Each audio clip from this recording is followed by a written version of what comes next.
Hi, good evening, everybody. My name's Ronnie from Equine Voices, and tonight's special guest, I hope I pronounce this correctly, is Carla Bauchmueller. So I do apologise if I said that's wrong, but she can say her own surname to get that correct pronunciation.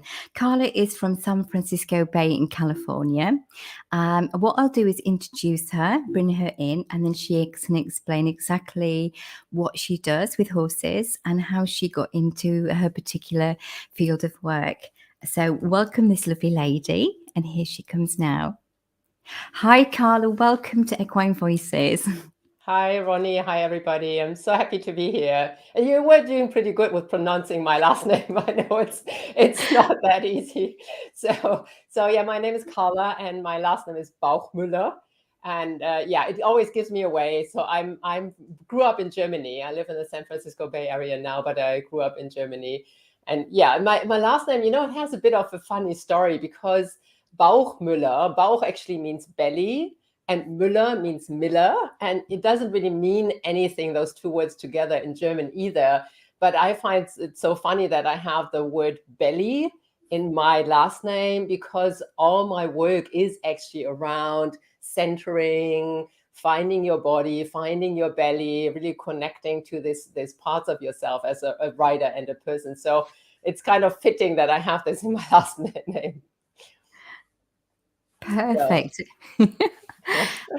So, would you like to explain how, first of all, what you do exactly for people that don't know you? If you explain what sort of work you do with horses, and then how you got into horses. Was it from a young age, or was it later in life? Yeah, so I work mainly with female horse riders over 40 who own their own horses and want to become more balanced and more confident and more connected really with their horses in the saddle. So I'm really focusing on the riding part where it's really about the rider in the first place. So we're taking the horses out of the equation and we're really working on position in the saddle, posture, movement, but also how do I connect with the horse? What do I exactly need to do with my pelvis? What's really happening underneath me? How do I really feel this?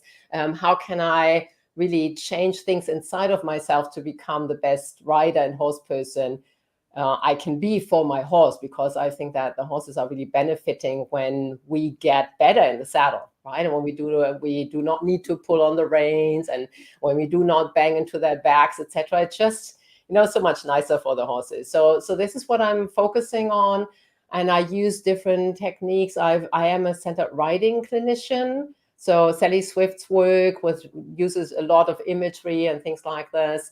But I grew up in Germany, as I said, and started horse riding there on lesson horses. And it was kind of tough because these lesson horses, they would bolt and they would buck and they would do all kinds of things with us. And so it was mainly about hanging on. And I have to say, I was quite afraid of my lessons. I saved all my money up to actually be able to do these lessons, but I was afraid of the yelling instructor. I was afraid of these bolting and bucking horses. But, it didn't stop me. I still wanted to do it, and I went as often as I possibly could. But what I also found then is that the instructions that I got weren't really helpful. We got yelled at a lot, like sit up straight and heels down and things like that. And I so badly wanted to become a good rider because I felt I was harming the horses, and I was really guilty about like sometimes pulling on the reins and doing all kinds of things where I felt when I got off the horses at the end of the lesson, I sometimes felt I needed to apologize to the horse. And that felt really painful as a teenager. And as much as I loved riding, I did not want to harm the horses, but I felt that the instructors weren't really helpful. And then we had an assistant instructor one day, and I had a really slouched position as a teenager. I'm really tall, and you know how tall girls don't really want to appear tall. So I was slouching, and plus I really was fearful. So I was just really in this fear position in the saddle. So I was always slouching, and everybody had always told me, like, sit up straight, and I didn't really manage to do that. And that assistant trainer said, lengthen your tummy. And I thought, like, oh, lengthen your tummy, right? And that really made sense to me. It made sense to me in a very different way, and my body could do it. And it really changed things instantly. Like in the moment, I could sit differently, I could feel myself differently. And lengthen the tummy is not even the most genius imagery in the world, but it really helped me. And it was such a simple thing that changed something that I had worked on for years. It changed it in one instant. I was like, wow, this is really cool. And I was like, oh, I think I want to be an instructor one day that can do something like that, right? That can use imagery and that can actually show the rider how to change the position in this way, and then just really communicate with the horse in such a different way. So fast forward, I did a little detour. I studied economics. So I've got a master's degree in economics, which I didn't really do anything with, honestly. But then, and when I held this master's degree in hand, I wanted to go back to my childhood dream of working with horses and riders. And so I took a 2-year full-time apprenticeship to really get started in also being able to teach clinics and really learn about how to use imagery, how to really work with the rider. Because I always find when we do something with the rider, then something in the horse changes. So I call this the feedback loop, right? Something in the horses change when the rider sits better and communicates better. And then we have a different feedback from the horse, so we can adjust what we do again. So it's this nice, like, constant communication from one body to the other body, like our body to the horse's body, our minds to the horse's mind, and our emotions with the horse's emotions. So this constant communication, that constant conversation that's going on this no mind level. So I've been really passionate about this since, and teaching it and enjoying my clientele, which is, I said, like women 40 plus, who are all, they want this, right? They want to feel themselves more. And I work with all levels and all disciplines, because we're all like 2-legged people on 4-legged horses, right? So it's kind of the same thing no matter what saddle we are using. And then, just a couple of things that I did after. So I actually went through the German trainer licensing levels up to the trainer A. I did the center riding certification, and I am also yoga and meditation instructor, and I use regression techniques in life coaching contexts that I also use with horses. So I've done like a lot of training myself throughout the years. I've been doing this professionally for 30 years, but I see myself as a lifelong learner. I've just signed up for another training again. I just always want to add things and always find it really interesting, and these nuances. And you're an animal communicator, and the nuances of really communicating on a like physical level with our bodies, but also like feeling what is the horse feeling. And these things just fascinate me, how these deep connections. I loved it when you talked about elongating your spine and your stomach. I did that as soon as you said that, and I thought, oh yes, because when you get nervous, you constrict your body, and of course it makes your breathing more shallow and your diaphragm. So when you did that, I felt taller, which for me is a godsend, because I'm only 5 foot and a little bit. So any extra length body-wise is brilliant for me. So you talked about meditation that you do with your clients. So can you explain a little bit more on how you do that? Do you do that with the horses, or do you do that with the clients individually? I've been a meditation instructor for now, I think, like 15 years or so, and I teach third eye meditation, and I teach also just meditation clinics or workshops, like weekend workshops for people who don't have anything to do with people with horses.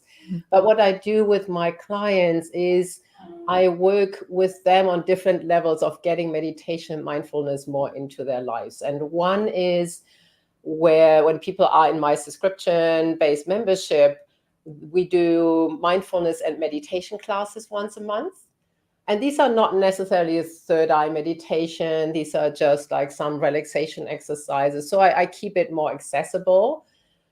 So that people can really be present with their horses and with themselves and meditate, learn to meditate, but also meditate with their horses, like a heart-to-heart connection that we can create through being in this no mind state that meditation really provides. So I do that, and then in my smaller group programs, I also teach third eye meditation. But I really see meditation as, on the one hand, calming your mind, going inside, feeling yourself more, really getting away from these repetitive thoughts that we have all day long and that keep us from feeling, right? From feeling ourselves, from feeling the environment, from feeling other people. So, we are kind of in this cloud of thoughts all day long.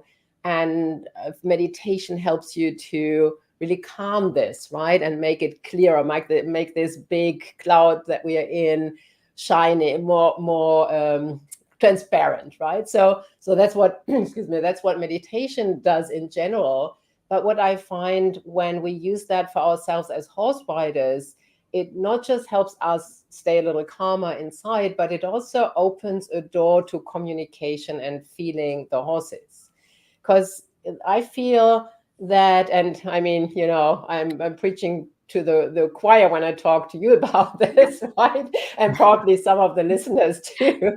But it's the sense of that the horses kind of hear, quote unquote, hear your thoughts, right? You might appear quiet and you might appear calm, you might even appear present, but in your mind you're thinking about your grocery list and I need to get this, and what I'm doing here, etc. I need to talk to this friend. And so we've got all these things going on in our heads which are not visible from the outside, but I feel that the horses kind of, quote unquote, hear them. They perceive this cloud of thoughts that we are stuck in and that separates us from them, and they want us to be quiet.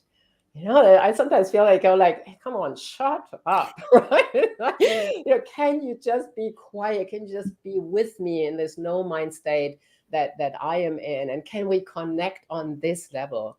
And especially when I come back from longer meditation retreats and I find that I've quieted my mind down even more than usual, the horses are more attracted to me. Now, when I teach a group of people, and let's say, just standing close to a horse, I can feel how they are coming closer to me and not trying to get treats or anything from me. They're just trying to connect. So I sneak in, come a little closer, drop their heads, and just want to be in my presence. And I think that's because I was able to shut this brain up for a moment and, just be quiet and be really more accessible for the horses too. Yes, it's about being present. I had to laugh when you said talking to me as if I know it all. I certainly don't.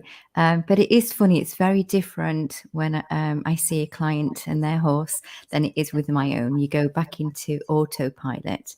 However, saying that, I've been really working the last few months more so on being really conscious of my thoughts and where that takes me, especially external influences and things that happen to you. So just a little example, my horse is not near me, so I need transport to go see her.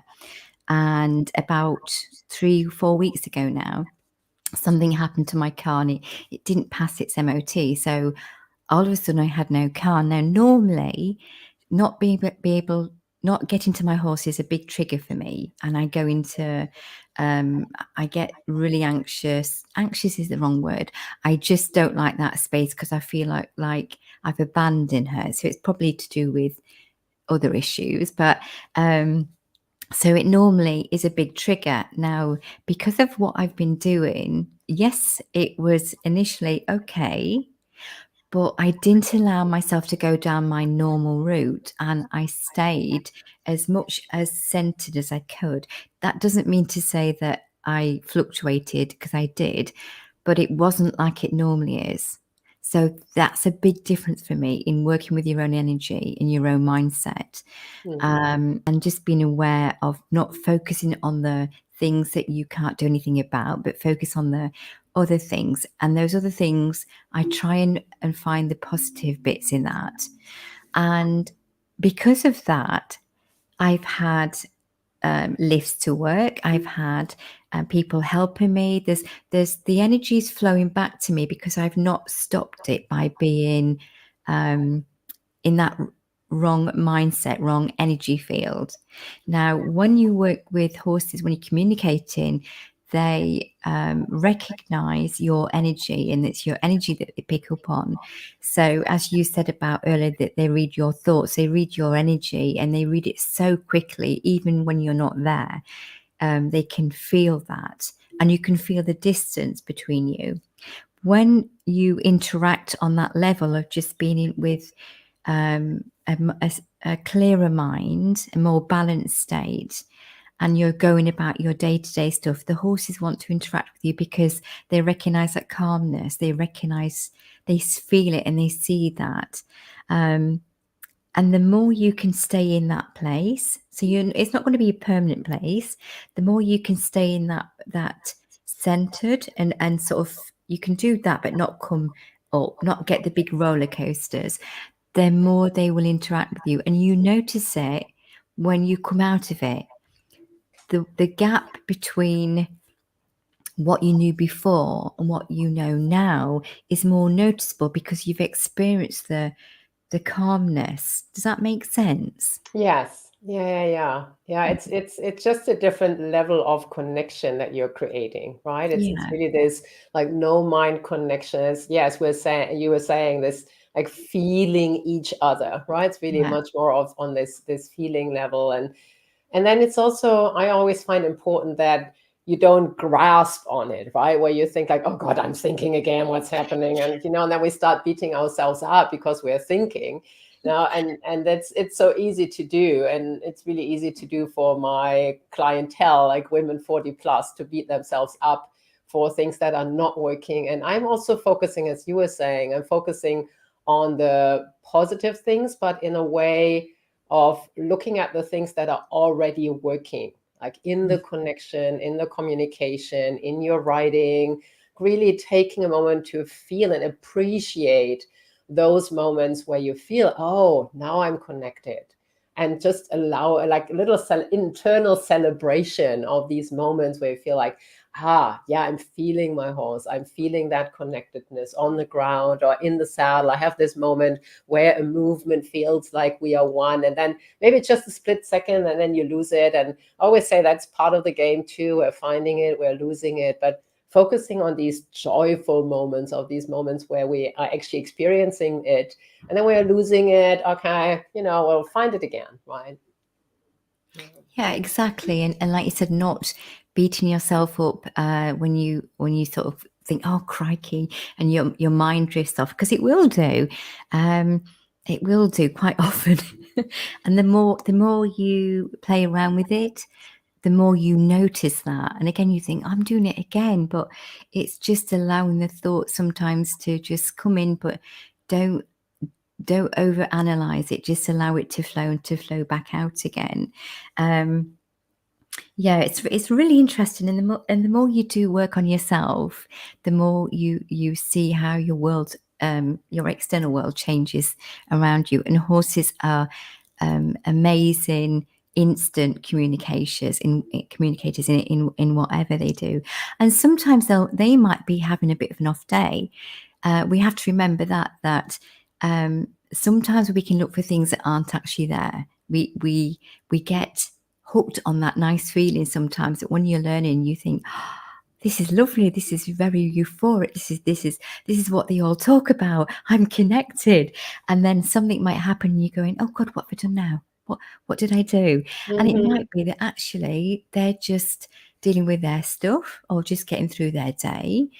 And you've just got to allow that and not take that personally and just get on with your day and try and not get emotional with that. Just try and say, okay, that's you, and not get an emotion, because again, they can go, okay, she's okay, she's not fluctuating, I'll do my stuff, and then she's fine, I can rely on that person. Yeah, not taking things personally, right? Yeah, We take so many things personally in our lives, where we if do. someone is saying something to us and we think like, oh God, I've done something wrong, or something wrong with me, something Mm, like that. And with horses we do too, and they don't mean it personally, right? When, as we're saying, they just do their thing, and yes, you are at the receiving end of that thing that they are doing, but yeah, it's really not about mm, taking it personally. I think the horses are really teaching us that as well, to be like, really be more ourselves, be yeah, really clear with what we are doing and what we are wanting on the one hand, but when things go wrong and the horses react in a certain way, not taking it personally. And as you were saying with the thoughts, how we let them come and let them go. We cannot really fight them. We let them just go through. And I find it's true as well with moments where it's not really working that well, right? It's like, okay, going with that, there will be a moment where it's going to happen again, right? So it's very easy to then start grasping for these good moments or for these quiet moments. And this act of grasping is not going to help. We have to stay fluid in this and go with emotions, and then yes, focus more on the positive things, but you don't want to grasp for the positive things, because then they are less likely to be there. Yeah, you get excited when you get something, you get excited and you want to tell everybody else about it, um, because you're so excited and because you felt what it does. But then they might not see it from your point of view, or might not be in that same space at that time, and then you think, oh, they're not getting it. Mm, But you just have to just enjoy it for what it is, and enjoy that feeling and that connection, and not worry if you think that one day it's not happening. mm. Um, so, Carla, tell me. So, a client comes along to you. What's the first thing you do? So, do you do clients over Zoom as well? I do. So Mhm. I teach clinics, and I also teach different types of programs, online and in person. And I've been teaching online since 2016, so not just through COVID, right? So I've started teaching online, and I feel it has really a lot of advantages, because first of all, you can record it, right? When we do things on Zoom, we can record these things and people can go back to it and watch it again, right? So you've got something that you can really go back to, and then you can pause the recording and go back to what you just heard and try it again. And I do a lot of work really in the living room on the chair, or sometimes we grab a yoga mat or we stand up and walk around. So I do a lot of work with people on the ground without the horses. And I find that there's so much that you can learn for yourself that the horses really benefit from. Because oftentimes, when we keep practicing things, and sometimes we think we have to just keep riding, keep practicing, and the hours in the saddle will someday get us there. But what happens is, first of all, when you're practicing in the saddle and you're practicing the wrong things, not good for your horse, right? And you don't really want to use your horse as that practicing tool. That's the one thing, but you also end up practicing mistakes, right? You end up practicing the same thing over and over when you do not find that moment of really change inside of you. Like this example that I said earlier, with this assistant trainer telling us to this like lengthening of the tummy, which made that click for me. And I'm really working towards getting people to have this click in their bodies. And that is something that you can do on the chair, right? For instance, like a more centered position of the pelvis. So I can really talk with people about where the pelvis really is, what it looks like, right? I have a little skeleton that I can show them. And then we actually, put our hands under the seat bones and feel where the seat bones actually are, and where is the hip joint, and what movement does it exactly have to do, and what's the movement that we are feeling in the horses. So we go into these things so that it can click with the rider, with the person in the living room, on the chair, or while walking around. And next time they're riding, they can start practicing the right things, right?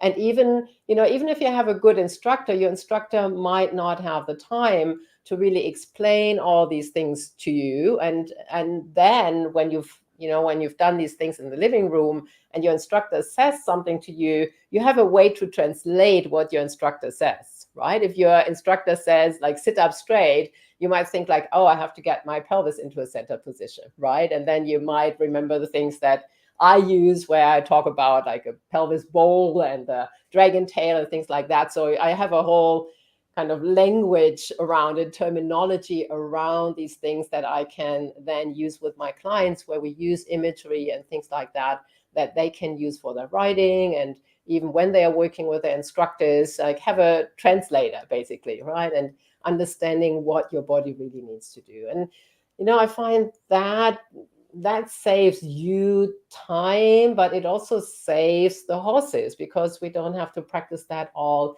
in the saddle, and it gives you time to really just focus on yourself. And then it's the physical component, but it's also the emotional component. As we were saying earlier, when you're slouching, it's usually, yes, it's bad posture, but it oftentimes comes with the emotion of fear or anxiety or something like that. So the emotional side of that comes in as well. And we can really experience that when we are in the living room, when we're actually finding a center position of the body and go like, oh, that actually feels different. Oh, that's new. That actually feels good, right? Also allowing ourselves to really get used to a new way of moving, a new way of holding ourselves, and moving away from the old habits that can have a really big pull, right? The old habits, we always want to fall back into those. So making those new habits, new ways of moving attractive. And then you can basically practice that 24/7, right? You can practice good riding, quote unquote. You can practice that while you're walking from the living room to the kitchen, when you're holding yourself in a certain way, right? When you're feeling your movement in a certain way. And then you go like, oh, my body can actually do it, can enjoy this type of movement. And then you can use it for riding. So it's not just the 45 minutes that we might be sitting in the saddle once a day. Yeah, that makes perfect sense. So your muscle memory will have a better understanding before you come to sit on your horse and doing the same exercises, because repetition. Sometimes it's just repetition. You're not actually thinking of what you're doing, what's your body doing, what's the horse's body doing. If you explain it, it can make a little bit more sense of why you're doing something, because most of the learning, we get told to do something because that's the way it is. We don't actually think, well, actually, if we did that, that will do that. But you just do it, don't you? Mm-hmm. Yeah, So yeah. And I've called my business the intuitive rider, because I find that people sometimes even do the right things, right? And we've got these moments where you go like, oh, that was actually a beautiful moment of connection, or where I found balance or something like that. And I see my work in making these moments, these kind of maybe intuitive moments, make them more repeatable, right? Making people understand what was really happening to them, and really getting closer to what their intuition might also tell them about their feeling about their horses and about that connection. So yes, I think there's just a lot about being able to feel ourselves and then taking that to the horses. So tell us a little bit about a younger Carla when you was a little girl. Okay, so what was the sort of things that excited you, especially around horses? What was your dreams then? Yeah, as I said, I was limited to lesson horses at that time. And I really always felt sorry for those horses because they were kept in stalls and, didn't really get out. And so, I wasn't really too happy with that. And at one stage, I even decided that I cannot do that any longer, right? I felt it's just not right. I feel these horses are just caged in.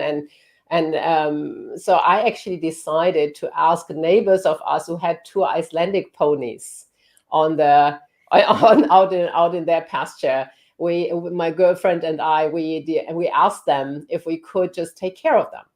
And so we just started grooming them, and we were dreaming of being able to ride them or even have our own ponies and ride out and through on trail rides and things like that, which wasn't possible. Those neighbors wouldn't let us. They were always like, they liked us cleaning up their horses that were sometimes in summer like really covered in mud, and they even said, yeah, it's nice to have a clean horse in the morning when we go horse riding.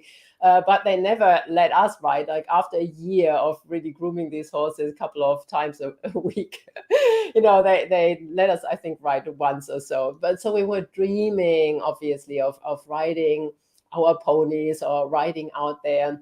But I still felt it was better grooming these Icelandic ponies that they were actually living out in pasture, and they didn't have the perfect life either. But I felt they were definitely happier than those lesson horses. And we spent hours. We spent hours out in pasture just making those. And I said sometimes like really covered in mud ponies, right? They had like Icelandic, they really have a big winter coat, right? It's like this thick winter coat, like hair all over. And then when they roll in mud and it dries, it literally takes you hours to clean them up, right? And we like cleaned everything, and just that cleaning, and we never tied them anywhere. We were following them on pasture. We're just with them. We were part of that tiny herd that we had there, and we were just in love with these horses. And there was a dog that was really neglected from these neighbors. So we had this dog around us. That dog was always happy to be with us as well. So we had our little herd, the five of us, right? These two horses and my friend and I and the dog. So we had this little herd, and it was a little like a paradise, right? That was our paradise. And we both had we had trouble with our parents, which probably every teenager had, and not that easy background for both of us. So that was our little paradise, being with the horses. And I think, really looking back, I think horses saved me, right? Because it was not that easy, like around my in my childhood. So that it always gave me this sense of there is something to look forward to. There is connection. There is being in nature. There is something to live for, basically, right? And so I think that definitely it saved me in my teenage years, especially this time with these Icelandics, and this idea of, okay, horses are something that I can always go to. And my pets, I only had like guinea pigs and budgies, like really like little animals myself, but I love them dearly because I felt I was really able to be with them. They understood me, right? I did not feel understood by humans much, but I felt understood by the animals. And it took me a long time to actually start loving humans too. I think, for the longest time, I felt like, okay, I can talk with animals. I can feel them. I can be with them. I love connecting with them. I feel there's a mutual understanding there. And it took me really a long time to have that same feeling with humans. So, it was a process. I felt a little bit out as an outsider at school and things like that. So, I think it's the way they shape you, where you feel, yes, you need to be clear about what you want, but you also can have this loving and kind connection at the same time. So I think that's really what shaped me as a person, definitely, when I was a kid. That shows dedication, because if you're going to groom somebody else's horse for a year, of course you want to have a ride on them. That's your dream. So that shows dedication, and the horses would have felt that as well, because otherwise you'd have just got bored and not gone. They're very therapeutic animals. People can be therapeutic as well, but we have stuff that gets in the way. Animals are just what you see is what you get. Yes, they have their own things going on in life just as we do, but they're authentic and they're real at that moment. And I think if we remember that, what we see in that split second is what we see, what we're confronted with. Sometimes from my own experience with my own mare Toots, if even when I've thought I'm okay and I am okay, there may be something coming to the surface that I need to address and get rid of. And sometimes it's not something that's written that you know what it is. You just know it's an old emotions or old things coming to the surface. I describe it like bubbles. They float up, and she can push my buttons. And if I'm not looking at it in the way I should be looking at it, I can get wound up. But then all of a sudden I can get it, and it's like boof, and I either burst out laughing, or I maybe have a few tears, or I can get cross for a few seconds, and then it's like, that's what that is. And then she almost looks at me as if to say, thank goodness for that, and walks off. And she can be quite I love cuddling her. I'm quite a tactile person, and sometimes she's not in the mood, and I'll go, can I just have a little cuddle? And she almost looks at me sideways to say, well, you can cuddle me because I'm busy. Okay. And it's so funny because they have a free will. They should have rights, they should have an opinion, but they don't always get to execute that. They don't always get the choice. It is getting better, because we have an agenda. Even when we say we don't, there's always some kind of agenda, even if it's we want them to fill a void sometimes. And so, the fact that if your horses do most of the things that you ask of them, but they have a few off days, then so what? So be it. We should allow that and be okay with that. I'm not talking about safety issues when a horse has got to a point where it really is doing things that you need to pay attention to. Again, that's when you need to reflect back and say, okay, the signs have been there a long time. What am I doing? What am I not doing? And look at yourself first before you look at your horse. Because if you don't deal with your own insecurities, your own things that pop up, and it's not always issues, it's just addressing yourself, then you can't go to your horse and address that unless you address your own things that pop up. But they're forever teaching us, and we are forever learning. And when you think you've got it, you can guarantee something else will come along. You think, okay, back to the drawing board. I think that's really amazing how they help us develop ourselves, right? And I think that's such a beautiful thing in a human life, what we can strive for improving ourselves and the self-development. And the horses are the mirrors. And I always find that the horses, it's beautiful to communicate with horses, but we should also learn how to really communicate with people from that. Because I oftentimes see people that love their horses and they have a really good connection to the horses, but they are in a way also staying a bit in that bubble because they feel safe with their animals. And then they don't want to take that step out and really communicate and connect to people in the same way. Because as you were saying, we feel safe with the animals because we feel that they have to kind of love us, right, in a way, and so we feel safer around them, and they probably won't hurt us, at least not on purpose. So, but I feel that from this learning that we have with the horses, we have to also take that into our communication with people, right? We have to learn about ourselves and then see, okay, what is it in me that might even be in the way of really connecting and opening to other people. I always find one of the biggest tasks for us as people, and which is not that easy to do, is really to be open, like open-hearted. And that's not easy to do because we are afraid of the things that are coming our way. We've had experiences in our lives where we were hurt, and then we are creating this wall, we are building this wall around us, and we don't really want to let anyone near. And then we let the animals in, and we start opening to the animals, which is a wonderful way of learning this. Oh, and it's really like an energetic opening as well, right? It's not just something that you do from your head. It's something where you start trusting, you start opening, you start communicating, you start being clear, also clear about your boundaries. You learn all these things with the horses, and then you can take that to really communicating with people. Because what I always find with horses is that they can be open-hearted and very grounded at the same time.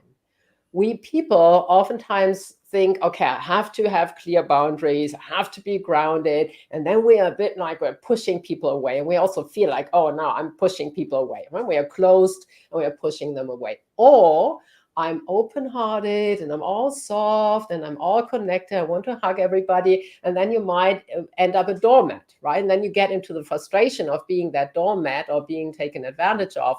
And then you drop back into, oh, I have to be clear about my boundaries. So we tend to switch back and forth. And the horses are both, right? They can go like, hey, come on, move away from my hay now. I want to eat, right? And then they start eating. And next time they are best, like next moment, they are best friends again. And plus they are actually staying in that connectedness at all times. Like even this bit like here, like belly to belly kind of, oh, come on, this is my hay. Even that doesn't cut the connection, right? It's still the connection in the herd, where we people oftentimes feel that when we are setting boundaries or when we are a little clearer, that we are creating like this cut and cutting off the connection. So I find that that's something that we can really learn from the horses and see how that works, how we can, especially when the horses don't behave the way we wanted them, how we can stay very grounded, very centered, very clear. We say, see, this is not, you cannot step on my foot, right? Yeah, this is my foot and you do not step on this foot, right? So be clear about this, but then again, be really kind at the same time and not getting into like anger and frustration and get stuck in this emotion, but being more fluid with these emotions. So I think that's really something that we can learn from the horses and then really take into the communication with other people, learning to stay open with other people and connecting. And yes, sometimes wants to step on our foot as well. We might have to say, no, this is my foot, right? You're not stepping on my foot. But you can also do this in a clear way. And sometimes maybe like in a kind of, fierce way if you need to, but without losing the connection, without closing off again, without hiding behind this wall that we tend to create in our lives. A phrase came to my mind as you were talking. We like to use the phrase that we like animals or we love animals because they love us unconditionally. They love us unconditionally. Yes, they do. But we should do that to ourselves. But we don't, because we're afraid of being hurt or afraid of looking silly or afraid of somebody's opinion. If it doesn't match yours, then you feel like you've got to explain yourself. If we pulled back from saying, well, actually, this is who I am, I make no apologies, I like you and I love you for who you are, but this is me. We don't have to be the same, but we can have a mutual understanding. So that's what, as you said earlier, horses do. They can be having teeth fights, rearing up on their back legs in the field, and the next thing they'll sharing the same blade of grass in the field. Unless you do get situations where horses can't be together, but I think a lot of that's come from influences and how they've lived, and lots of other things. Not everything is in the same box. There's going to be variations, but generally horses want to be in a herd. They want to be part of the herd, even if they're the other side of the field, they are still connected. They are still communicating the whole time. If you ever watch horses in the mid-morning, on a nice sunny day, they can be in lots of different fields, eating away, and you're busy doing what you're doing, and then next thing, one will start snoozing and the other starts snoozing, and that sometimes they're facing the same direction, and they just have a snooze. They're all interlinked with each other. If there's horses sharing, one will lie down and the other will stand over the horse. The same thing can happen when you're doing communication, and I'm sure you've experienced a similar thing. Once you're doing energy, anything to do with energy, and you're in that right frequency, the horses feel that. So it can be body workers, it can be anybody. You can have just somebody stood next to a horse, and if their energy's in the right frequency, the horses link in with that, and they can get rest by it from that experience as well. And so do we. If we are aware of it, you can just have these beautiful moments where you're in this nothingness, but it's so rewarding, it's so lovely. But it's not something you can always explain in words and pictures, but you can feel it. You can feel it. And the more you are aware of that, when you stop doing that, so if you was practicing doing this and you had that nice experiences, when life sometimes takes you back down your old pathway, your old routine, and you'll come a bit distant, you notice the pull away of the horses. So the horse may come to you, but there's a different feeling. That's how I explain it. There's a different feeling with that. If that makes sense to you. I'm sure it does. Yeah, and I think it's really also important to really make sure that we stay authentic, right? And that we really stay true with the emotion that we are feeling that moment. Because some people say you have to leave your emotions at the barn door, and then you have to be all zen when you come to your horses. And that's first of all, that's probably not going to happen. And secondly, what it does is we are putting up a facade, and then behind this we are still like angry, frustrated, stressed, whatever, sad, whatever, right? And the horses feel that mismatch, and then they might even turn away even more, right? So really being clear about your emotions and what you are feeling, I think that makes such a huge difference, not just in communication with the horses, but with people as well, like being clear. And sometimes we even think we are okay, but then we really go inside, we feel like, oh, I'm actually not okay, right? I'm just really sad right now, or or something, or I feel really frustrated. And so first of all, becoming clear about what we are feeling and where that might be coming from, also kind of tracing it back a little bit to see like, oh, what exactly frustrated me and how did that happen, like understanding ourselves better. And then when we see the horses, really staying authentic with this feeling and going to see our horses, and then maybe changing your plan, right? Maybe you will not practice your Western dressage test or something that day when you feel like you're all like kind of stressed, or you're really angry or frustrated anyway. So maybe you're not going to practice something where you feel that could get you even more into frustration. But maybe you change your plan and go like, okay, how about just hanging out with my horses today out in pasture, right? But then really going to them and allowing them to feel what you're feeling, right? Where you go like, oh, I'm really stressed, I'm really not up for anything right now, I'm in this like everybody leave me alone space. And then you maybe just stay in a corner of the pasture and just observe them. And I find that when you are in that, the horses will respond. You give them some space to actually respond to that in certain ways, and they will bring more clarity to you, what you are actually feeling, right? When you are in that corner of the pasture, and then you thought you were feeling angry, but then maybe your horse comes in really gently, or whatever they're sometimes doing, right? Comes in and close and gently.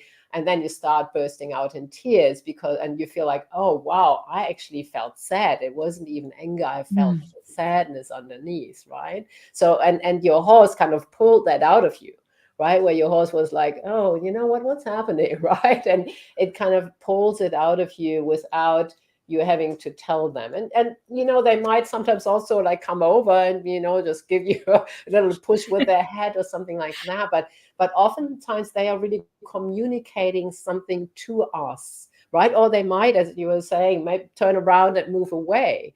And we might again then try to think, take that personally and go like, oh my God, my horse does not love me either, right? No one loves me. And we might go down that rabbit hole. But if we kind of really just look at the motions and not take it personally and see it more as a reflection, as some kind of feedback on things that we need to feel inside of us, then I think that that can be a fantastic way of being and being taught by our horses also, what these feelings, what these emotions are about, and what are they doing to us, right? Sometimes the emotions are doing something to us because we are not aware of what's happening, and then we're just victim of all the triggers that get pushed throughout the day, and then we're just responding, and we are not clear about what's happening with us, and we are not really authentic with our feelings. And I think that's what horses really pick up on. Go like, when you're not authentic, right? And it's, where are you? Like, they always want to know where you are. So. Oh, that was lovely, Carla. Absolutely. And and if we're in, if we, and they want to know that we can deal with it, because if we can't deal with it, how can we help them if that we get into a situation? And that's what they're looking for too. They're looking for, okay, I can rely on that lady. I can rely on that person. She's being true, but she's still steadfast. If you're all over the place and your emotions are so up and down, then as a person, you'd be thinking, well, I'm not going to rely on that person. So why would it be any different? Any different to a horse? I'm just going to see if anybody wants to ask any questions. So there's a few viewers, which is lovely to have you here. If you've got any questions for Carla or myself, please feel free to send us a message. Celia popped on earlier, but I didn't pop the message up because I didn't want to interrupt. So hi, Celia. I'm not sure if you're still here. She said, hello, ladies. Thank you very much. So Celia, I know Celia. So I do a Monday, which is normally tonight. It's a group meeting, and we have a few of us that meet, and we do a meditation. But the meditations that we do in the groups, they're not planned meditations. They're not. I just sit down and whatever flows through, we just go in and sort of relax together, and whatever comes through, each one of us will get different things, and we talk about it afterwards to see where our meditations take us. But it's lovely. And when I first used to do those, I would always say, oh, I can't meditate. I don't want to sit there because my mind starts to go chat, chat, chat, chat, chat. So I've got into the habit of it now, but I don't overthink it. I literally sit down, and then I have an inkling of where it's going, and sometimes it may change, and then the words sort of just flow. But I think that's just connecting to your inner sense, inner knowing what flows through. And because I know that's going to happen, I trust it's going to happen. It happens. If we trusted things will happen in the horse world and believed in it, it would happen too. We just have to let go of the but what's the outcome going to be? What is it going to be of the picture? Sometimes we have too much emphasis on expectations of what is it going to be, what will it look like, rather than thinking, okay, this is what I feel I need to do now. Okay, this is what I feel I need to do in this moment, and just take those moments, because it's that trusting in yourself and trusting in your horse, that connection of it will be okay. And if it's not okay, I trust that I'll be able to deal with that bit as well. But taking it in bite stages, bite steps, baby steps. So again, if anybody wants to ask a question, please feel free to just message, and because Carla can see the messages as well that pops up. Yeah. Okay. But in the meantime, we'll carry on chatting. So where are you today, Carla? What's your future plans? What have you got coming in the pipeline? Anything exciting? Yes, I do. So yeah, I live in San Francisco or near San Francisco in the San Francisco Bay Area now and have been for almost 11 years. So, and I love my life in California. It's just a beautiful place to be. And I have lovely clients that I work with in person and on Zoom and internationally, like people from Australia, people from Japan, and people from around the corner as well in the same Zoom classes. So that really always keeps me excited. And then I've just signed up for another training that I'm excited about, which is using the neuroscience to really improve writing and improve writers. So I'm excited about this, and I will put a lot of energy and time into really doing that, because I always find that, I always find these bits and pieces that I find add to what I'm already doing. And I've got a really thought through program and really step-by-step program already, and it's working and people are happy about it. But I do not well with routine, so I cannot do the same thing over and over and over. I always need like new ideas and really fine-tuning things and making things even easier for my people and making the aha moments even bigger. So I'm always working on these things. I'm very excited about this training that I'm going to take, because I feel that that's a little bit like a missing piece where, or not a missing piece, but an extra piece that can connect other things that I'm already doing. So yeah, excited about this and just loving my work, right? I really just love working with people and horses and getting them together and have them communicate with each other, and feel it's helping the people. That's also helping the horses. Absolutely, absolutely. So, is there any plans for you to visit the UK anytime in the future? Not at this stage. I've got flights booked to Germany for Christmas, and I might also fly to Germany for one of these trainings, from the training that I've just signed up for.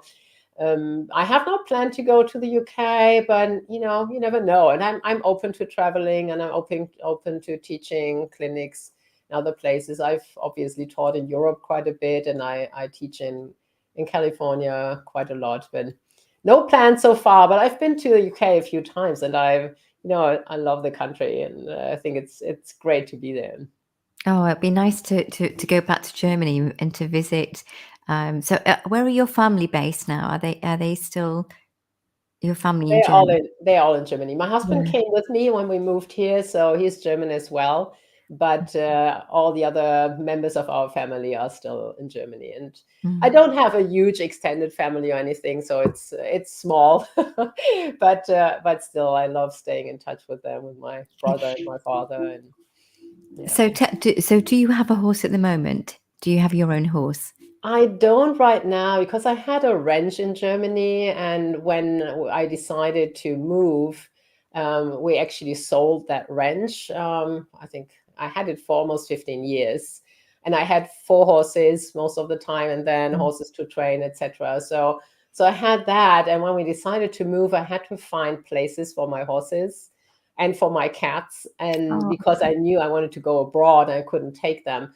So that was tough. That was really heartbreaking. I found good places for them, but in a way, I'm a bit shying away from going through that again. And I'm also finding that I'm really good at creating connection to horses that I do not own.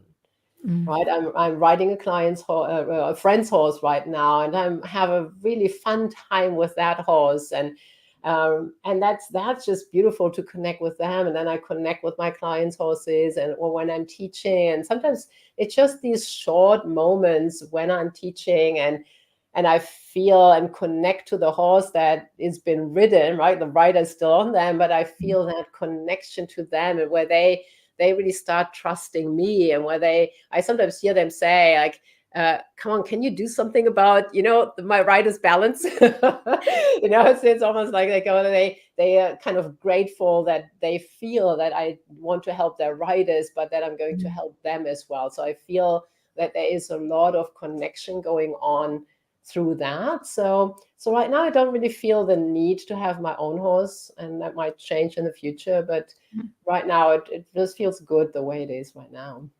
Yeah, and you don't have to own a horse to experience the benefits of what a lot of people benefit. I remember as a child, I did a similar thing to you. I would go to the local riding schools or anywhere there was a horse in a field. I would go watch the horses. In fact, well, when I first moved to the area I'm in now, I was an adult. I came down for the work, and I went to the local place, and I got to groom a very big old horse, bless him, and that was such a treat. And just being around horses, just being in that feeling, it was lovely. So yeah, you don't have to have horses, but they certainly have an impact. And of course, there's lots of therapies with horses now that you have disability riding, but also just therapy where you're present with the horses, and that's an amazing thing to see as well. So I hope you get to come and visit maybe next year. That would be nice.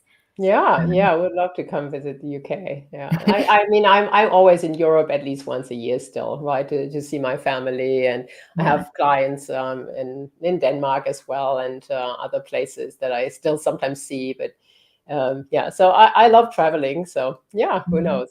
And America's a big place, so you can go, you can travel quite a lot and still be still be in the Yes. States. So we've got a question from Terrell Cole. So do you know this lady? No, I don't. Okay, so do you want me to read Yes, that let me out? read that question. I had a bad experience with my mare. I was on the ground with her and she spooked and she ran over me. She's a 17-hand thoroughbred. I'm pretty frightened to handle her outside of her stall and turnout. I'm a subscriber to Warwick Schiller's site and adhere to the philosophy of Susan Fay. I meditate and breathe, but I can't stop the anxious feelings when I handle her. Any recommendations? Yes, yeah, when we had accidents like this, actually lots of people come to me because they have had some sort of accident, right? And then we lose the confidence that we had before, and it's not that easy to really find it back, and be it in the saddle or also being it on the ground. And yeah, there are different things that you can do where you really find a grounded position. That's a physical position as well, and it's going to take us a little too far today, but I do free online trainings where I actually talk more about this. So when you go to my website, you'll actually also find the next free online training where I'm going to talk about, how can I get my center position in my body, and what can I do to like work with tension, etc., and breathing, like breathing techniques and things like that. So, on my website, theintuitiverider.com, you will find the free online training there where I can go more into detail. But yeah, these are really things where we have to reprogram ourselves in a way, and we have to really find out how we can stay in this centeredness and groundedness and in the first place.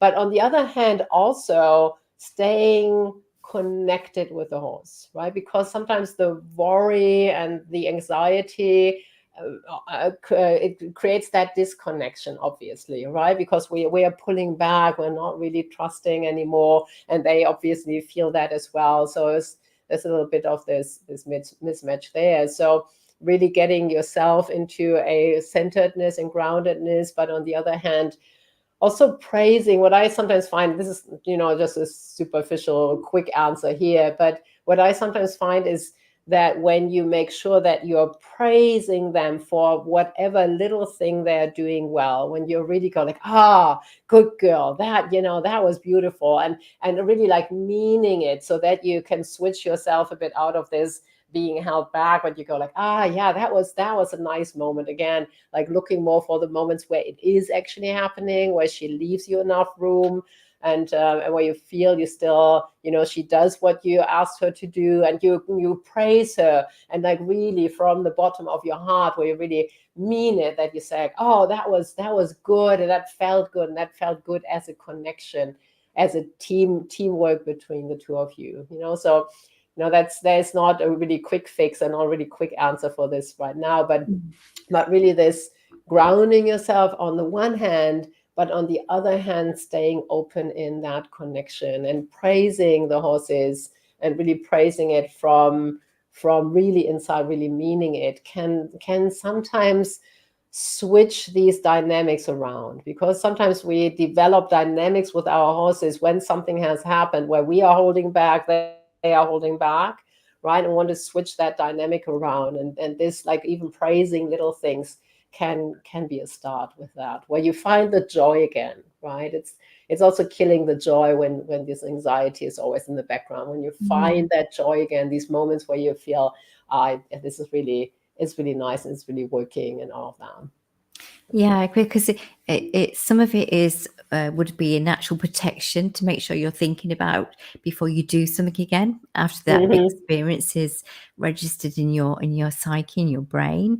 But it is sometimes hard to shift. Again, through my own experiences, I had. This was a couple of years ago now. I think it was going on for quite a few years. My horse is hardly been ridden, really, bless her, and through lots of other reasons start with, but my own insecurities. And when I was able to, I had like jelly legs. I could not physically get on my. It was just so draining, and I would have. I've had people come out and help me, and they've done what I've asked, but I've always known that there's something in me that I've it's almost like I've got on my horse, and as long as I do that every day, I'll be okay. But if I don't do it for a few days, it's back again. So I already knew that it hasn't gone.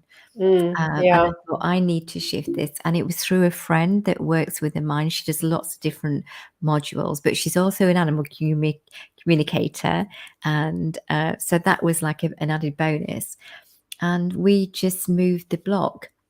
But it wasn't actually anything to do. Yes, I had fallen off my horse, which triggered something, but it was back through my mum being protective that it sort of stemmed from there. And once we dealt with that, and I didn't have to know the ins and outs, I just know that it shifted after the exercises we did together. Yeah, So absolutely. when It's really a good idea to know yourself, right? yeah. That's the thing that we talked about earlier, like know where these things are coming from, where the emotions are coming from, and understanding yourself around this is great. And then it's also really great to then take tiny little baby steps, right? When people after an accident, when they've come off their horses, for instance, I just ask them to, after a while, when they've physically recovered, I might just be holding the horse or ask someone to hold the horse, and the person just mounting, right? Just the act of mounting, just sitting there with someone holding the horse, which is very totally safe, and just, feeling your breathing and connecting again. And then you get off again. You don't even do much, right? And next time you might have someone lead you so that you can, by baby step, excuse me, build that confidence back up. Right. And with safe steps that you're taking, small safe steps that you're taking, where you feel, okay, this is something where I feel safe, and then you build up on that. Absolutely, yeah. I did baby steps when I eventually got on. I just got my mare to come up to a barrel, and me to literally put my leg over and then off, and that was all I did for ages. And then the next thing was to sit on her, and then to get off, to sit on her, to get off. And then she almost turned around and looked at me as if to say, "Are you getting on or what?" And I was like, "Oh, she's looking at me. She's looking at me. Does she want me to get on?" And then it was like, "Of course she wants you to get on." And then it was like, wow, and it was like winning the lottery. So, but to have an accident, you can totally understand Terrell's experience and why she feels that. So she just said, thank you so much. I will definitely go to your website and sign up. Yay! Oh, wonderful, Terrell. Yes, I'm looking forward to seeing you there. Oh, but don't worry, we've all been there, and yeah, you will get through this. Just be patient with yourself and get the right help, which Carla's going to do, hopefully. Is there anything else that you'd like to talk about before before we go? Is there anything else that you'd like to mention?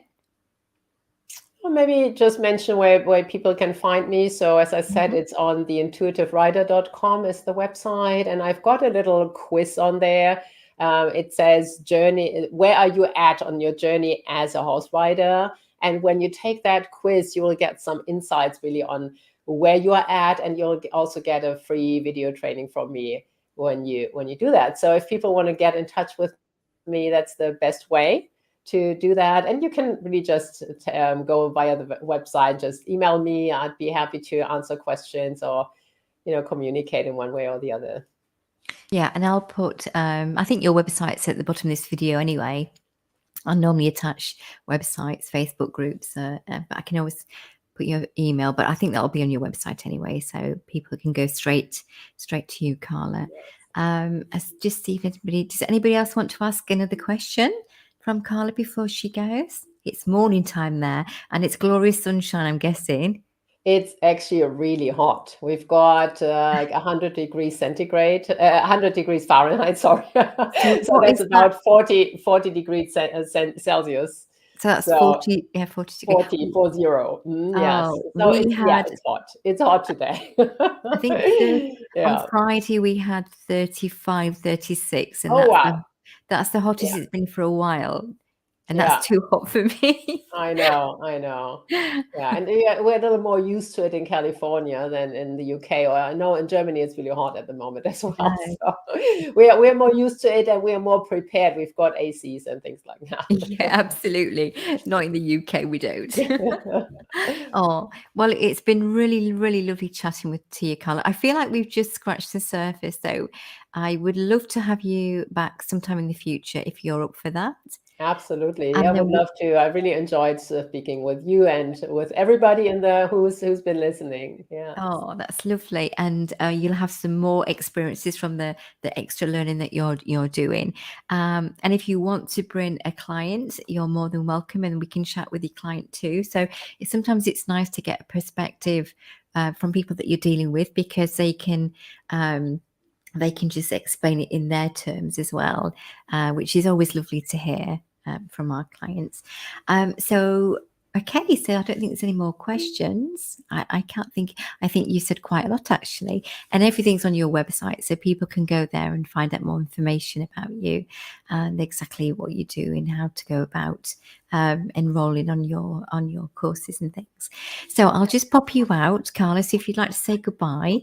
Yes, To the goodbye. And thank you viewers. so much, Ronnie. Thanks for having me and thanks for everybody who's listening to this. So, Bye but bye. if you just stay there in the back room, and then I'll chat with you afterwards, so you don't disappear. Okay, so I'll just pop you out. Oh, that was lovely. What a lovely, lovely lady. Really enjoyed that, but definitely feel like we've just scratched the surface. And I'm sorry about the lighting. It looks a little bit dark, so I apologize for that, but I can't do anything about that because it's, I haven't got a light behind for whatever reason. But anyway, it was lovely chatting with Carla. Thank you for the people that commented and asked questions. And for the viewers, it makes a big difference to myself and to my guests, because they give their time to come on and chat, because that's what it is. It's just an informal chat. All the links will be at the bottom of this video when it's finished. You can still click on it to view it, and it will also be on YouTube too. So have a lovely evening, have a lovely week wherever you are in the world. Thank you for joining me, and I'll try and fix the lighting for next time. Take care, regards, best wishes. Thank you. Bye for now.